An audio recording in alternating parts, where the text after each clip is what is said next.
Elgin's actually been a community water system since the mid-1880s. And at that time, Elgin pumped water out of the river and directly into people's houses.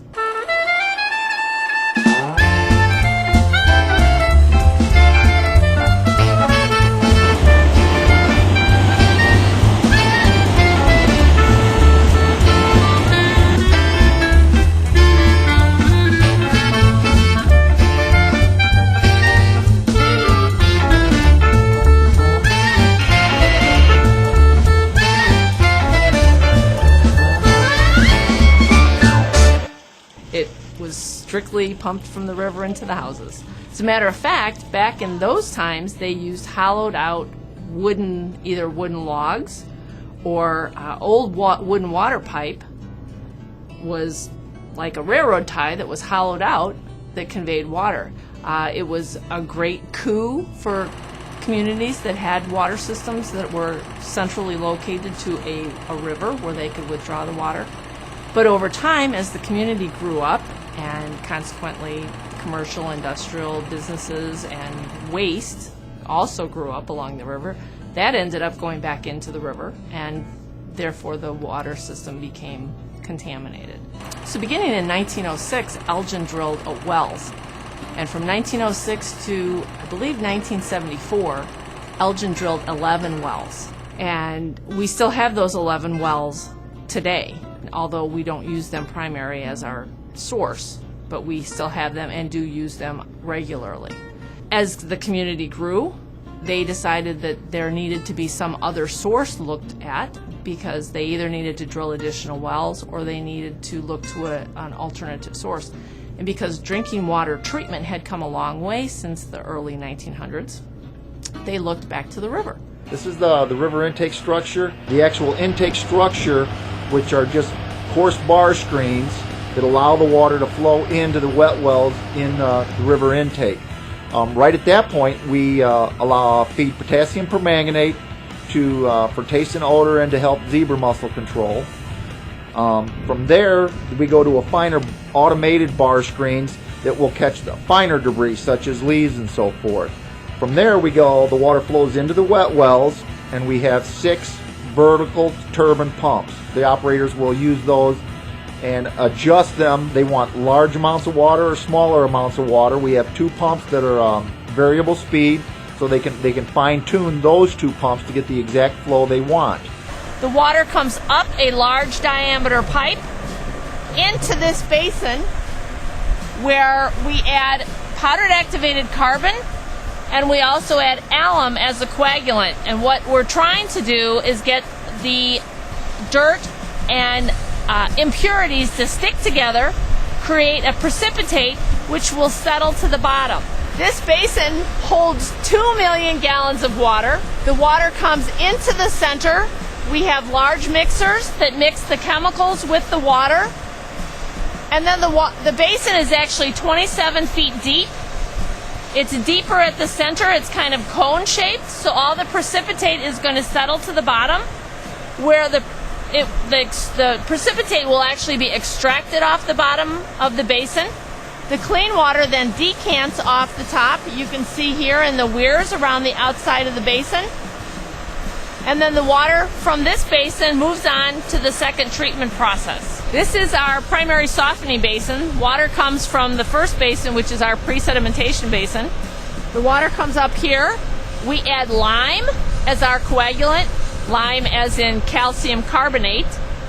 And the calcium carbonate actually precipitates with the minerals that create hardness in water. So in Elgin, we actually soften our water to a moderate level. This is our, what we call secondary softening basin. The water from the softening basin comes into the center here. We add another coagulant to make any additional material that is suspended in the water stick together. It's going to settle to the bottom. And then the clean water decants off the top. We also add fluoride to our water at this location. We're at the final point of our treatment process. We're in our filter gallery.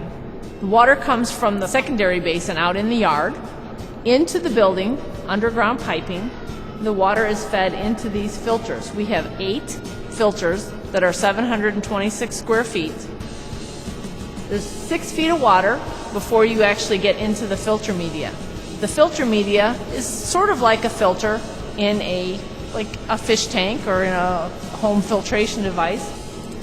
Interesting thing, as in a swimming pool filter, we have to backwash the filters. So approximately every 60 hours, we will shut off the influent and blow water backwards through the filter to clean them.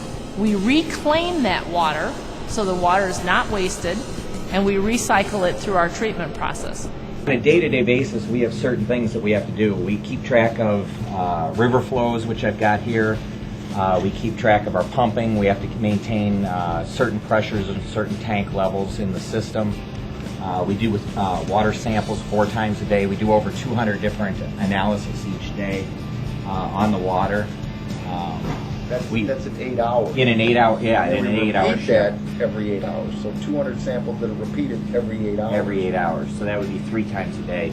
I'm speaking for my shift, which is running from 7:30 to 3:30. A lot of people do not know this, but we are one of the departments, along with the fire and the police, that is a 24/7 operation, 365 days a year. We do not leave this plant unmanned at any time. One of the things that we do on a regular basis is test the water. We test the water, the raw water in the river as it flows past.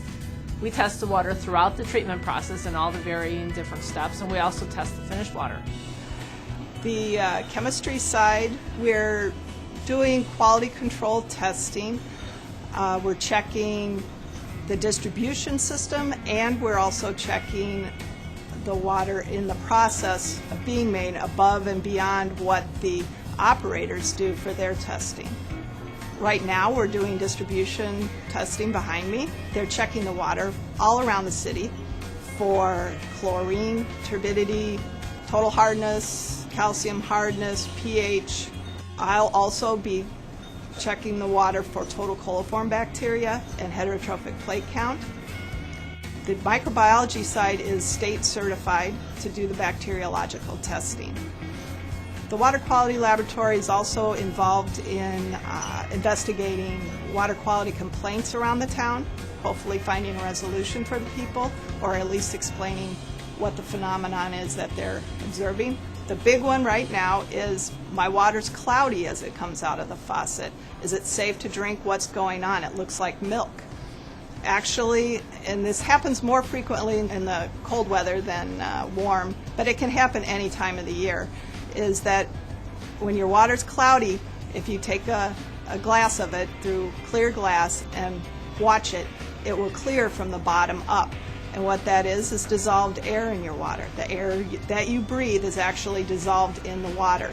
And when it is released from the pressure of the pipes and warms up in your house, the air cannot be dissolved in the water anymore and actually just fizzes out.